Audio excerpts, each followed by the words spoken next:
सहारनपुर में फुलवारी आश्रम में चल रहे सबसे पुराने अखाड़े में तैयारी कर रहे पहलवान बाजार में मिलने वाले पाउडर व अन्य पदार्थों का खाने में प्रयोग नहीं करते हैं, बल्कि करीब 200 वर्ष पुराने अखाड़े से दांव पे सीखने वाले युवा देसी जड़ी बूटियां व ड्राई फ्रूट्स का खाने में प्रयोग करते हैं।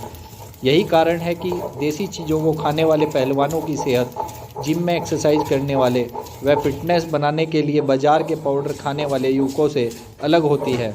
अखाड़े के पहलवान अधिकतर जड़ी बूटियां व अन्य चीज़ों को सिलबट्टे पर पीसकर तैयार करते हैं और खाने में प्रयोग करते हैं। अखाड़े में पहलवानी करने वाले विक्की पहलवान ने कहा कि पहलवानी का मूल मंत्र आचार विचार और व्यवहार होता है, साथ ही खाने में प्रयोग होने वाली चीज़ों का भी अपना महत्व होता है।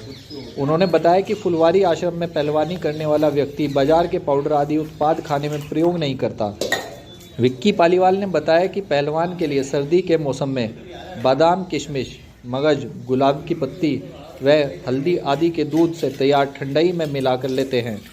उन्होंने बताया कि इस सभी ड्राई फ्रूट को सिलबट्टे पर पीसकर तैयार किया जाता है, जिससे इसकी गुणवत्ता पहलवान की सेहत के लिए बहुत अच्छी होती है।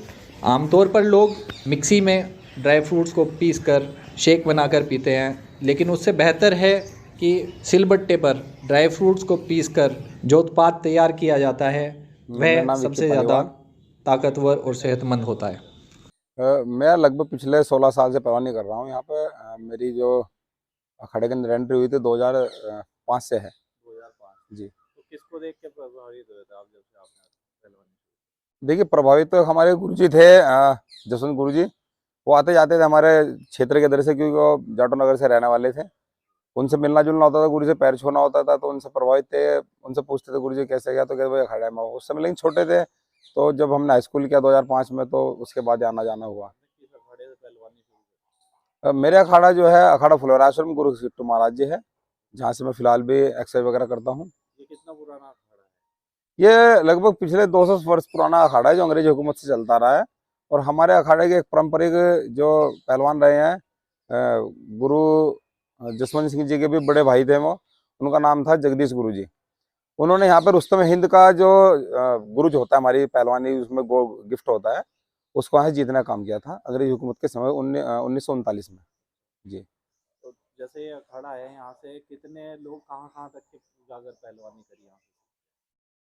देखिए, पहलवानी तो एक नॉट फॉर प्लेटफॉर्म, कहीं भी जा सकता है बंदा, लेकिन हमारे अखाड़े की जो एक परंपरा रही है, यहाँ से अखाड़े के बच्चे कहीं ना कहीं नेशनल इंटरनेशनल पर जा चुके हैं, क्योंकि मैं भी लगभग 2 साल नेशनल खेल चुका हूँ। एक बार रोहतक में, एक बार मेरठ कैंपस में। जी। अच्छा, अगर बात करें पहलवान की सेहत के बारे में, तो पहलवान की सेहत का असली राज क्या है? देखिए, पहलवानी की सेहत का असली राज तो यह है कि अगर आदमी खुद का आचार विचार और व्यवहार बना के रखेगा, तो वही पहलवान की समझ लो सेहत का राज है। अगर 3 मूल मंत्र कहे गए, आचार विचार और व्यवहार। आचार का मतलब है खाना पीना, और विचार का मतलब है शुद्ध आदमी का व्यवहार आचरण, और विचार का मतलब है कि आदमी का खुद का रहना सहना का टेक्नोलॉजी, भाई कैसे रहना सहना है। आज का मैं आपको बताऊंगा कि आचार का मतलब ये हो गया हमारी भाषा में कि आदमी को खाना पीने का नहीं पता है कि क्या खाना चाहिए क्या नहीं खाना चाहिए।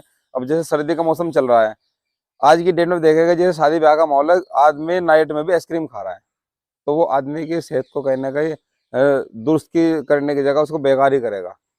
तो बाकी रहे पहलवानों डाइट का मामला, तो उसमें क्या है कि भाई आजकल तो जैसे हम खुद यूज कर रहे हैं, बादाम हो गया, किशमिश हो गया, जो देसी रगड़ा इसको बोलते हैं ठंडाई, उसमें बादाम हो गया, मगज हो गए तरबूज वाले, और किशमिश होगी, दखनी मिर्च होगी, और हल्दी होगी। ये लगभग 5-4 चीज़ हम डालते हैं उसमें। बाकी तो और भी चीज़ है, लेकिन गर्मी का डाइट अलग होता है इसमें, और सर्दी का डाइट अलग होता है इसमें। अभी जो आप तैयार कर रहे थे, क्या था और इसमें क्या क्या आपने करा, क्या प्रोसेस है इसको तैयार करने का? देखिए, वो तो 2 आदमी की डाइट बना रहा था। मैं मेरा छोटा भाई है, मैं उनको भी तैयारी करा रहा हूँ, बल्कि वो भी लेके चले गए डाइट यहीं से। वो भी नेशनल की तैयारी कर रहा है बच्चा। बच्चे का नाम शिवम है। तो उसमें भी लगभग बादाम था मेरे, और गुलाब की पत्ती थी, हल्दी थी, मगज था, किशमिश था, बाकी और भी वैरायटी थी। जी। तो इसको आपने किस तरह के सिलबट्टे पे बनाया? सिलबट्टे पे और मशीन में बनाने में क्या अंतर आया? देखिए, आपने पूछा है कि सिलबट्टे और मशीन में क्या अंतर है। एक चीज़ फाड़ती है, एक चीज़ पीसती है। दोनों में जमीन आसमान का फर्क है। भाई हम किसी चीज़ को पीस करके उसका जूस निकालेंगे, तो वो मोस्टली सारा है उसमें से जितना भी उसका जूस होगा सारा हमारे हित में काम करेगा। और एक चीज़ होती है मिक्सी, जिसको आप बोल रहे हैं वो फाड़ती है, तो उसको पीस कर सकते हैं कि उसके अंदर ब्लेड होते हैं। वो ब्लेड क्या है, उनको पीस कर देंगे, उसका कोई फायदा में नहीं मिल पाएगा। उसमें से कुछ ही पोषक तत्व तुम्हें मिल पाएंगे, कुछ सारे वरना वेस्ट हो जाएंगे।